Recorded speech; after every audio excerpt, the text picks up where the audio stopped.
नमस्कार, आप देख रहे हैं न्यूज वन इंडिया। मैं हूं आपके साथ उन्नति भटनागर। बुलेटिन का आगाज खास खबर के साथ, जहां केदारनाथ धाम में प्रधानमंत्री मोदी जहां पीएम मोदी ने बाबा केदारनाथ के दर्शन पूजन किए हैं और अब से थोड़ी देर में केदारनाथ रोपवे परियोजना का शिलान्यास करेंगे प्रधानमंत्री। तो ये बड़ी अपडेट आपको बता दें, पीएम मोदी ने बाबा केदारनाथ के दर्शन पूजन किए हैं पूरे विधि विधान के साथ, मंत्रोच्चार के साथ, और अब थोड़ी देर में केदारनाथ रोपवे परियोजना का शिलान्यास करेंगे। देहरादून केदारनाथ धाम में इस वक्त प्रधानमंत्री नरेंद्र मोदी मौजूद हैं और देखिए आज भक्तिमय ये पूरा दिन प्रधानमंत्री भक्ति में लीन नजर आए, तल्लीन नजर आए और केदारनाथ में उन्होंने बाबा केदार के दर्शन किए पूरे विधि विधान के साथ और श्रद्धा के साथ। और अब से बस कुछ थोड़ी ही देर में केदारनाथ रोपवे परियोजना का शिलान्यास करेंगे। 3400 करोड़ की ये परियोजना, जिसकी सौगात प्रधानमंत्री नरेंद्र मोदी अपने इस खास दौरे के दौरान देते नजर आएंगे। और अब से बस थोड़ी ही देर का इंतजार किया जा रहा है जब प्रधानमंत्री नरेंद्र मोदी ये बड़ी सौगात सौंपेंगे। तो थोड़ी देर में केदारनाथ रोपवे परियोजना का शिलान्यास करेंगे प्रधानमंत्री। तो देखिए ये खास रोपवे है जिसके माध्यम से बड़ी सौगात वहां के वासियों को मिल पाएगी और इसी के लिए प्रधानमंत्री नरेंद्र मोदी का ये खास दौरा माना जा रहा है क्योंकि इस दौरे के दौरान प्रधानमंत्री बड़ी सौगात भी देंगे। और चलिए हमारे विशेष संवाददाता सुदीप जैन हमारे साथ जुड़ गए हैं, सीधा जानकारी लेते हैं।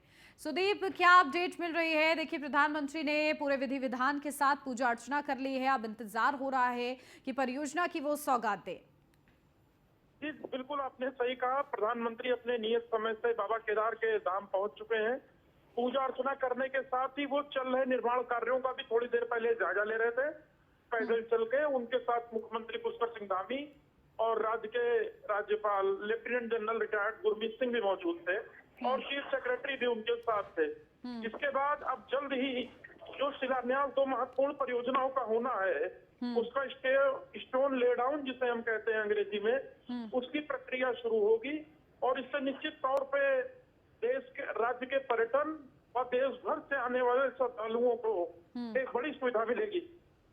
बिल्कुल, और देखिए ये खास सौगात मिल रही है, इस दौरान क्या भूमिका, क्या वातावरण रहेगा? क्योंकि देखिए भक्तिमय ये पूरा वातावरण नजर आया जब प्रधानमंत्री पूजा अर्चना कर रहे थे और वो पारंपरिक पोशाक में भी नजर आए पूरी तरीके से। और ऐसे में जब परियोजना की वो सौगात देंगे, क्या दृश्य रहेगा उस दौरान? देखिए लोगों में, टूर पुरोहितों में बड़ा उत्साह है प्रधानमंत्री के दौरे को लेकर और जो स्थानीय लोग हैं वो कोशिश इस प्रकार से कर रहे हैं कि किसी तरह प्रधानमंत्री से उनकी मुलाकात हो जाए, एक फोटो हो जाए या कुछ बातचीत ही, नमस्कार हो जाए, क्योंकि प्रधानमंत्री को लेकर एक अद्भुत ही क्रेज दिखता है। वो जहां भी जाते हैं बहुत बड़ी संख्या में उनके फॉलोअर्स, उनके समर्थक, उनको चाहने वाले उन्हें फॉलो करते हैं। यही नजारा केदारनाथ धाम में भी दिखता है। अब प्रधानमंत्री जब सौगात देंगे इसके बाद वो लोगों से बातचीत कर सकते हैं, ऐसी जानकारी है। परंतु अभी थोड़ा सा वक्त लगेगा जब प्रधानमंत्री लोगों के बीच पहुंचेंगे। अभी वो परियोजना व चल रहे कार्यों का जायजा ले रहे हैं। बिल्कुल, और देखिए किस तरीके से लोगों को बड़ी सुविधा मिलेगी इस परियोजना के बाद, जहां बताया जाता है कि दूरी तय करने में पूरा दिन लग जाता है, लेकिन जो सौगात प्रधानमंत्री नरेंद्र मोदी के हाथों आज दी जानी है उससे आने वाले समय में महज 45 मिनट में पूरा सफर तय किया जाएगा। तो क्या खूबी इसकी रहने वाली है सुदीप? जी बिल्कुल, देखिए ये दो रोपवे हैं, गौरीकुंड से केदारनाथ और दूसरा गोविंद घाट से हेमकुंड साहब। इनके अलग अलग करीब 7-8 स्टॉपेज होंगे इन रोपवेज के और इससे लोगों को बड़ी सुविधा मिलने जा रही है। 30 मिनट के अंतराल में, 20 मिनट के समय में ये सफर पूरा होगा। और दूसरा, जो अभी तक केदारनाथ धाम में हेलीज के लिए जो मारोमार मस्ती थी, हेलीकॉप्टर के लिए लोग परेशान रहते थे, इन रोपवे के आने से हेलीकॉप्टर की जो डिमांड थी उस पर भी थोड़ी कमी आएगी, अंतर दिखेगा। बिल्कुल, और देखिए इन दोनों ही रोपवे को किस तरीके से पर्यावरण हितैषी बताया जा रहा है, तो क्या खूबियां इसकी देखने को मिलेंगी इस दौरान? देखिए ये तो प्रोजेक्ट शुरू होने के बाद ही खूबियों का पता लग पाएगा, लेकिन स्वीकृत प्रोजेक्ट की मंजूरी हो चुकी है, डीपीआर इसकी सैंक्शन हो चुकी है। अब जल्दी इसका वर्क ऑर्डर और टेंडर की प्रक्रिया शुरू होने के साथ ही काम शुरू होगा। बिल्कुल, तो देखिए बस इंतज़ार हो रहा है कि जल्द से जल्द प्रधानमंत्री इस परियोजना की आधारशिला रखें, सौगात दें। बहुत शुक्रिया सुदीप आपका, लगातार आप नज़र बना के रखिएगा। तो देखिए प्रधानमंत्री नरेंद्र मोदी ने पूजा अर्चना कर ली है और ये पूरा आपको कार्यक्रम भी बता रहे हैं। दोपहर 2 बजे बद्रीनाथ रोपवे प्रोजेक्ट का शिलान्यास करेंगे, निर्माण कार्यों को देखेंगे प्रधानमंत्री और फिलहाल उन्होंने शुरुआत देखिए केदारनाथ धाम में दर्शन के साथ की है और पूरे विधि विधान के साथ उन्होंने दर्शन किए हैं, पूजा अर्चना की है और इसके बाद प्रधानमंत्री जो तमाम विकास कार्य संचालित हैं, जो कि एक ड्रीम प्रोजेक्ट भी प्रधानमंत्री का माना जाता है, उनका जायजा ले रहे हैं। केदारनाथ रोपवे परियोजना का शिलान्यास के बाद बद्रीनाथ धाम जाएंगे प्रधानमंत्री, वहां पर भी पूजा अर्चना करेंगे और सुबह 11:30 का वक्त बताया जा रहा है जब बद्रीनाथ मंदिर में पूजा अर्चना करेंगे पीएम और दोपहर 12:05 पर साकेत चौक के पास निर्माण कार्यों का निरीक्षण करेंगे, वहां की तैयारियां देखेंगे और ये 3 तस्वीरें आपको दिखा रहे हैं। केदारनाथ धाम, पीएम की शिव साधना, तो वहीं बद्रीनाथ धाम। आज का ये जो पूरा दिन रहने वाला है प्रधानमंत्री का, जिस तरीके से उन्होंने भक्ति और आस्था को समर्पित किया है, तो शुरुआत इसकी केदारनाथ धाम से हुई और इसके बाद प्रधानमंत्री भक्ति में तल्लीन नजर आए और उसके बाद बद्रीनाथ धाम भी देखिए आज प्रधानमंत्री को जाना है। थोड़ी देर में वो केदारनाथ रोपवे परियोजना का शिलान्यास करेंगे और इसका शिलान्यास करने के बाद प्रधानमंत्री नरेंद्र मोदी बद्रीनाथ धाम भी जाएंगे, वहां पर भी पूजा अर्चना करेंगे और बताया जा रहा है कि 11:30 बजे का वक्त निर्धारित किया गया है जब बद्रीनाथ मंदिर में जाके पूजा अर्चना करेंगे। दोपहर 12:05 पर साकेत चौक के पास निर्माण कार्यों का निरीक्षण करेंगे और दोपहर 12:30 बजे माड़ा गांव में लोगों को संबोधित भी करेंगे प्रधानमंत्री। तो देखिए खास माड़ा गांव वासियों को भी बड़ी सौगात प्रधानमंत्री को देनी है और इस दौरान जब वो संबोधित करेंगे तो क्या कुछ उनके शब्दों में महत्वपूर्ण रहेगा, ये देखना होगा क्योंकि प्रधानमंत्री अपने 8 साल के कार्यकाल में 6ठी बार पहुंचे हैं और ऐसे में क्या वो इन सौगातों के माध्यम से संदेश देते हैं सभी वासियों को, वहां के ये देखना होगा। और प्रधानमंत्री की देखिए खास खासियत ये है कि जब भी वो वहां कहीं भी जाते हैं तो वहीं के रंग में रंग जाते हैं और ऐसे में पूरे तरीके से पहाड़ों की एक जो सुगंध है, जो एक खासियत है, वो प्रधानमंत्री अपने अंदर उठे हुए हैं और आज जब वो संबोधित करें तो उनकी क्या झलक देखने को मिलेगी, ये देखना बेहद ही ज्यादा महत्वपूर्ण होगा। फिलहाल प्रधानमंत्री के ये बड़े कार्यक्रम आज निर्धारित हैं, जहां केदारनाथ धाम में दर्शन पूजन के साथ ही प्रधानमंत्री के दौरे की शुरुआत हुई। दोपहर 12:30 बजे माड़ा गांव में लोगों को संबोधित करना है प्रधानमंत्री को, ये पूरा उनका मिनट टू मिनट कार्यक्रम आपको बता रहे हैं। तो वहीं दोपहर 2 बजे बद्रीनाथ रोपवे प्रोजेक्ट का शिलान्यास करेंगे और निर्माण कार्यों को देखेंगे, उसकी समीक्षा करेंगे कि किस गति के साथ निर्माण कार्य वहां पर संचालित है। शाम 5 बजे बद्रीनाथ में होने वाले निर्माण और होटल की थीम का प्रेजेंटेशन भी प्रधानमंत्री देखेंगे। और इसी के साथ 21 अक्टूबर को प्रधानमंत्री नरेंद्र मोदी बद्रीनाथ धाम में रात्रि विश्राम करेंगे।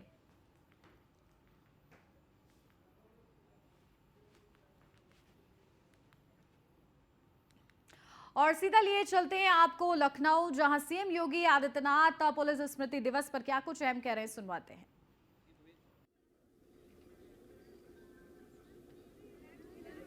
देश के अंदर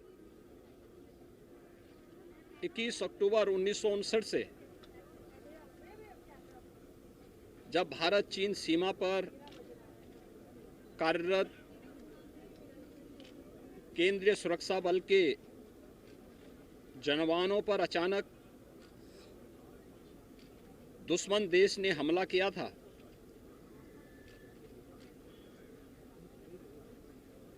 उस समय से जो जवान हमारे शहीद हुए थे, पूरे देश के अंदर केंद्रीय पुलिस बल हो या राज्य सरकारों की सिविल पुलिस, प्रतिवर्ष यह स्मृति दिवस 21 अक्टूबर को आयोजित होती है। उत्तर प्रदेश पुलिस बल ने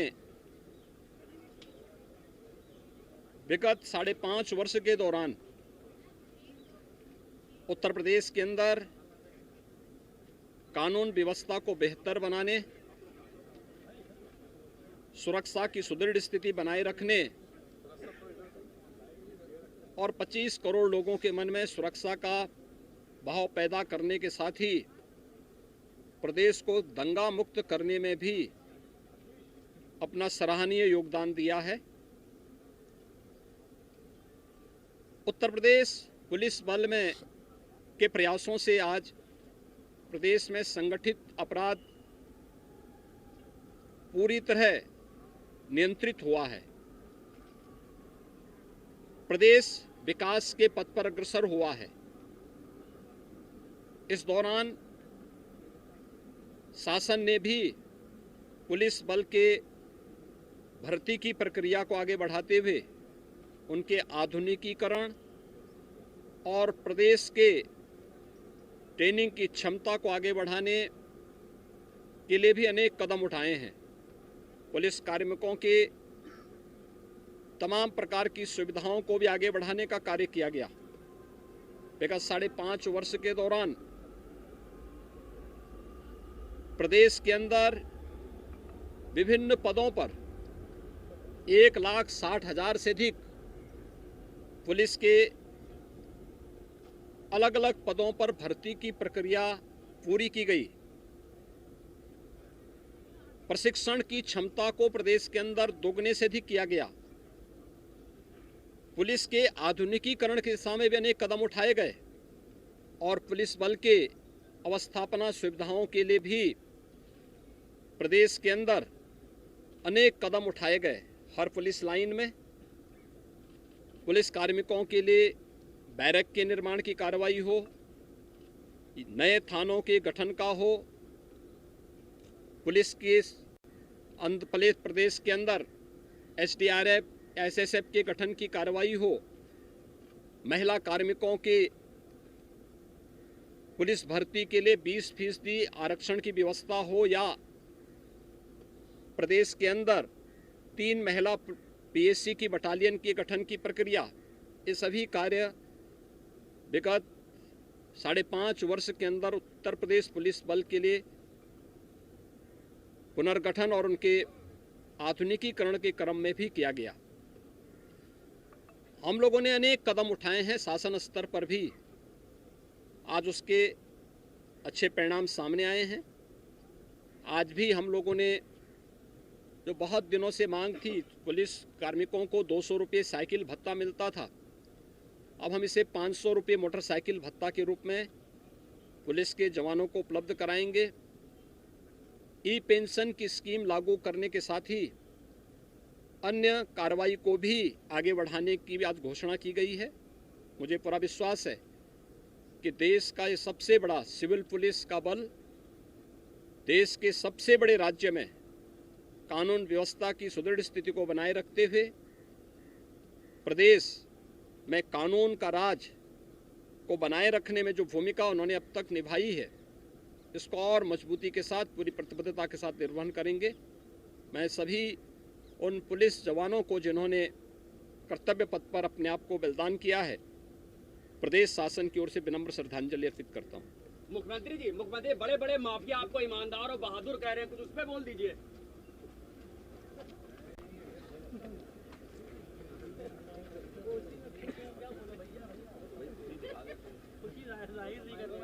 देखिए, सीएम योगी आदित्यनाथ ने स्मृति दिवस पर महत्वपूर्ण बातें की, जहां एक तरफ उन्होंने जो शहीद पुलिसकर्मी हैं उनके बलिदान का जिक्र किया, उन पुलिसकर्मियों को श्रद्धांजलि दी और किस तरीके से उत्तर प्रदेश में व्यवस्था, कानून व्यवस्था जो है और सशक्त होती जा रही है, इन तमाम उपलब्धियों का जिक्र किया सीएम योगी आदित्यनाथ ने। साथ ही साथ शहीद पुलिसकर्मियों के परिजनों को भी सम्मानित किया।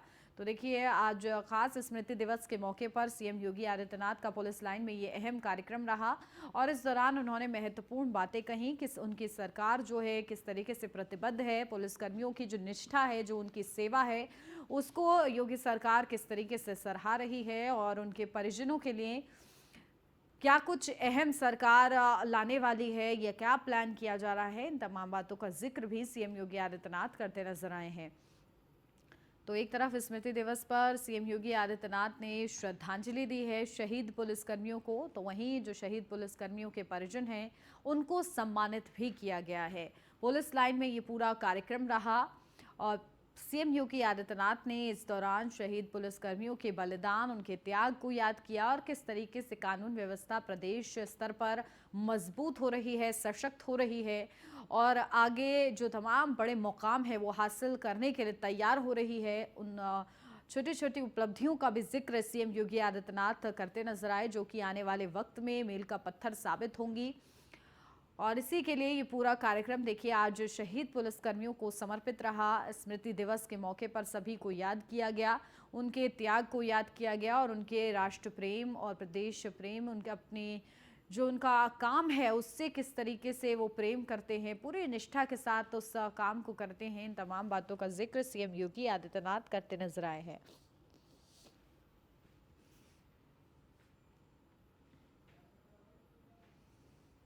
देखिए शहीद पुलिसकर्मियों को श्रद्धांजलि दी है सीएम योगी आदित्यनाथ ने आज स्मृति दिवस के मौके पर। पुलिस लाइन में ये पूरा कार्यक्रम रहा। तो देखिए सीएम योगी आदित्यनाथ ने अपने संबोधन में कहा कि उत्तर प्रदेश में कानून व्यवस्था जो है वो बेहतर हो रही है। आज प्रदेश में संगठित अपराध पूरी तरीके से नियंत्रित है। उत्तर प्रदेश विकास की ओर तेजी से अग्रसर है। ये तमाम वो महत्वपूर्ण बिंदु। तो वहीं पुलिस की प्रशिक्षण क्षमता को दोगुना किया गया है और किस तरीके से आधुनिकीकरण किया जा रहा है। शासन स्तर पर उठाए गए कदमों के अच्छे परिणाम सामने आए हैं। कानून के राज बनाने में पुलिस की बड़ी भूमिका रही है और इसी भूमिका के साथ आगे भी कार्य होता रहेगा। इन तमाम बातों का जिक्र सीएम योगी आदित्यनाथ करते नजर आए हैं। रुक करेंगे लखनऊ से महत्वपूर्ण खबर का, जहां बीजेपी प्रदेश अध्यक्ष का गोला गोकर्णनाथ दौरा है। आज दोपहर 12:30 बजे गोला गोकर्णनाथ में कार्यक्रम है। बूथ अध्यक्षों को संबोधित करेंगे भूपेंद्र सिंह चौधरी। गोला गोकर्णनाथ विधानसभा क्षेत्र में उपचुनाव हो रहा है और उस उपचुनाव के लिए प्रदेश अध्यक्ष मैदान में उतरे हैं। देखिए बूथ अध्यक्षों को संबोधित करेंगे, उनमें कहीं ना कहीं जीत का एक बड़ा मूल मंत्र आज सौंपते नजर आएंगे। गोला गोकर्णनाथ विधानसभा क्षेत्र में उपचुनाव है और उपचुनाव की तैयारी में भी बीजेपी जुटी हुई है और इसी सिलसिले में देखिए बीजेपी प्रदेश अध्यक्ष का गोला गोकर्णनाथ का दौरा है आज, जहां 12:30 बजे बताया जा रहा है। गोला गोकर्णनाथ में खास कार्यक्रम में शिरकत करेंगे और संबोधित भी करेंगे। वहां पर खासतौर से बूथ अध्यक्षों को संबोधित करेंगे। जीत का एक बड़ा मूल मंत्र सौंपते नजर आएंगे भूपेंद्र सिंह चौधरी और बीजेपी की आगे की रणनीति को भी समझाते बूथ अध्यक्षों तक नजर आएंगे। गोला गोकर्णनाथ विधानसभा क्षेत्र में उपचुनाव हो रहा है और इसी की तैयारी के लिए और इसी तैयारी को और धार देने के लिए देखिए भूपेंद्र चौधरी मैदान में उतरेंगे। और अपडेट लेते हैं, हमारे संवाददाता अश्विनी द्विवेदी हमारे साथ जुड़ गए हैं। अश्विनी, क्या जानकारी? देखिए भूपेंद्र चौधरी जो है गोला गोकर्णनाथ का दौरा करेंगे, वहां पर जाकर बूथ अध्यक्षों को संबोधित भी करेंगे, क्या कुछ खास रहेगा? बिल्कुल। अभी कुछ दिन पहले ही गोला गोकर्णनाथ के जो विधायक थे अरविंद गिरी की मौत हो गई थी। उसके बाद वहां पर जो है इस चुनाव की घोषणा की गई थी। भारतीय जनता पार्टी ने अरविंद गिरी के बेटे को ही वहां से उम्मीदवार बनाया, तो समाजवादी पार्टी की ओर से हिम्मत तिवारी को उम्मीदवार बनाया गया। निश्चित तौर पर अभी कुछ दिन पहले ही चुनाव को लेकर के 40 जो स्टार प्रचारक हैं उनकी लिस्ट जारी हुई थी, जिसमें मुख्यमंत्री योगी आदित्यनाथ शामिल थे। इसके अलावा प्रदेश अध्यक्ष भूपेंद्र चौधरी समेत तमाम लोग शामिल थे। निश्चित तौर पर भूपेंद्र चौधरी का ये दौरा काफी मांगपूर्ण है, क्योंकि एक और जहाँ पर अरविंद गिरी के जो बेटे हैं वो चुनाव के लिए कुछ तैयारी करते हैं, तो दूसरी ओर समाजवादी पार्टी भी वहाँ पर पूरी अपनी ताकत झोंक रही है। निश्चित तौर पर की बात करें अगर लखीमपुर तो वहाँ पर भारतीय जनता पार्टी की स्थिति मजबूत है, क्योंकि तो पहले ही भारतीय जनता पार्टी के तमाम विधायक हैं। इसके अलावा जो जब मौत हुई अरविंद गिरी की, उसके बाद कहीं ना कहीं लोगों की सद्भावनाएं जो है उनके बेटे के साथ में है, जिसके चलते कहीं ना कहीं भारतीय जनता पार्टी वहाँ मजबूत स्थिति है। इन सबके बावजूद भी जो तमाम लोग हैं भारतीय जनता पार्टी के साथ विचारक वो वहाँ पर कैंपेन करेंगे। जिसमें भारतीय जनता पार्टी के अध्यक्ष 12:30 बजे गोला गोकर्णनाथ पहुंचेंगे। वहाँ पर जो बूथ अध्यक्ष उनको संबोधित करेंगे, साथ ही साथ विधानसभा के वहाँ पर भ्रमण भी करेंगे, प्रचार भी करेंगे। निश्चित तौर पर इस दौरान तमाम जो विधायक वहाँ के रहेंगे लखीमपुर के वो मौजूद रहेंगे, साथ ही साथ जिलाध्यक्ष हैं वो मौजूद रहेंगे। निश्चित तौर पर भारतीय जनता पार्टी हर तरफ से नेता पार्टी है और समाजवादी पार्टी भी इस चीज पर अपनी पूरी ताकत झोंक रही थी। बिल्कुल। और देखिए बड़ा मूल मंत्र क्या आज भूपेंद्र चौधरी की तरफ से दिया जाएगा, क्योंकि देखिए अश्विनी बात करें गोकर्णनाथ की, तो किस तरीके से अरविंद गिरी का खास दबदबा था और उनके जाने के बाद जिस तरीके से बीजेपी ने ये जिम्मेदारी बेटे को सौंपी है उनके, तो क्या भूमिका वहां बांधते नजर आएंगे भूपेंद्र सिंह चौधरी अपने इस खास दौरे के दौरान? बिल्कुल अरविंद गिरी जैसे इनकी विधायक थे, उनकी मौत हुई, उनका एक तरीके से सारा समाज सिक्का चलता था। कई बार के विधायक रहे, सरकारें उत्तर प्रदेश में दूसरी नहीं है, सबके बावजूद भी वहां पर हराना उनको मुश्किल मुश्किल रहा वक्त के लिए। निश्चित तौर पर ऐसे में जब प्रदेश अध्यक्ष में आएंगे तो निश्चित तौर पर वहां पर तमाम जो कार्यकर्ता है उनके उनको मूल मंत्र देंगे। साथ ही साथ गोला गोकर्णनाथ जो है नगर निकाय के चुनाव वहां पर होनी है, नगर पालिका परिषद भी है, तो ऐसे में दोनों चुनाव को साधते हुए प्रदेश अध्यक्ष ने भाजपा के आज चुनाव प्रचार करेंगे। निश्चित तौर पर अभी जो हालांकि वहां के स्थित है वो चुनाव की तरफ बताया जा रहा है कि जो चुनाव है भारतीय जनता पार्टी के ज्यादा पक्ष में है, लेकिन भारतीय जनता पार्टी का हमेशा रहता है चुनाव पक्ष में या विपक्ष में, लेकिन अपनी मेहनत है वो पूरी करते हैं। चाहे कोई भी चुनाव उठा के देख लीजिए, चाहे जहाँ पर 20% पक्की होती है लेकिन वहां पर चुनाव प्रचार में कोई कोताही नहीं बरती जाती है, उसी का फायदा मिलता है कि चुनाव हर बार अच्छी तरीके से जीत रही है। जैसे मान लीजिए बनारस से चुनाव लीजिए, प्रधानमंत्री चुनाव लड़ते हैं, सभी को पता होता है कि चुनाव तरफा है, लेकिन सबके बावजूद भी वहां पर स्टार प्रचारक होते हैं, भारी भीड़ रहती है जहाँ पर पूरी ताकत भारतीय जनता पार्टी की होती है। तो ऐसे चुनाव छोटा या बड़ा हो, पंचायत का हो या फिर विधायक का हो, हर जगह पर भारतीय जनता पार्टी अपना हर जो बेहतर परफॉर्मेंस है वो देती है। बिल्कुल। चलिए बहुत शुक्रिया अश्विनी तमाम महत्वपूर्ण जानकारी के लिए। लखनऊ से अगली खबर, जहां आज प्रदेश भर में नेताजी के लिए शोक सभा का कार्यक्रम है। पूर्व सीएम मुलायम सिंह यादव को श्रद्धांजलि दी जाएगी। शोक सभा आयोजित कर श्रद्धांजलि अर्पित करेंगे समाजवादी पार्टी के तमाम कार्यकर्ता और समर्थक। तो देखिए पूर्व सीएम मुलायम सिंह यादव को श्रद्धांजलि दी जाएगी और शोक सभा आयोजित कर श्रद्धांजलि अर्पित करेंगे समाजवादी पार्टी के सभी कार्यकर्ता नेता। और आज प्रदेश भर में नेताजी के लिए शोक सभा का कार्यक्रम रखा गया है। तो देखिए अस्थि विसर्जन के बाद शोक सभा आयोजित की गई है। पूर्व सीएम मुलायम सिंह यादव के लिए शोक सभा आयोजित कर श्रद्धांजलि सभी नेताजी को अर्पित करेंगे। और इस दौरान जो सपाई हैं वो शोक सभा में शामिल होंगे और अपने नेताजी को याद करेंगे, श्रद्धांजलि अर्पित करेंगे, उनके मोक्ष की कामना करेंगे, उनकी आत्मा की शांति की कामना की जाएगी।